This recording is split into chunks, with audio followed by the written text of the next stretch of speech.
Merci. La parole est à Xavier Paluszkiewicz.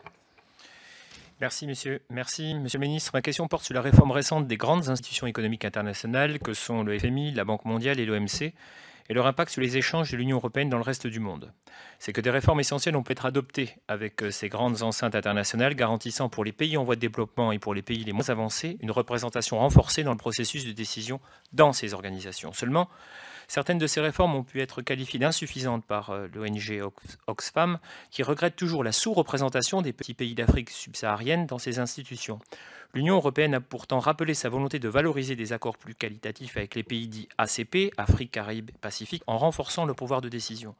Le contexte actuel, on le sait, voit naître de nouvelles critiques à l'encontre du commerce international par son impact sur l'environnement et le réchauffement climatique.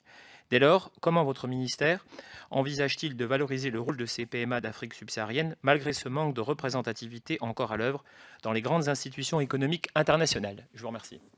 Merci beaucoup. Xavier Paluszkiewicz évoquait le rôle des pays les moins avancés dans les politiques commerciales. Je pense que les PMA sont bien représentés parce que quand on prend l'OMC, c'est une partie importante des membres. Et parfois, c'est vrai qu'on regrette le fait que un certain nombre d'États et de PMA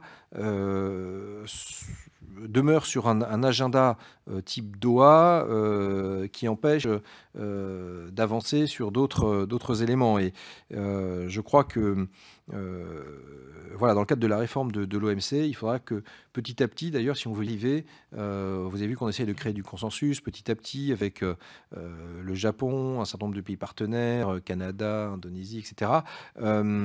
Mais il va falloir également le partager avec les pays, avec les PMA, parce que pour l'instant, on les sent assez conservateurs. Donc, je crois que la représentation, elle est indéniable. Ils sont membres à part entière et la masse critique, prenez le continent africain, 54 États membres, ça pèse sur 164 membres dans leur ensemble.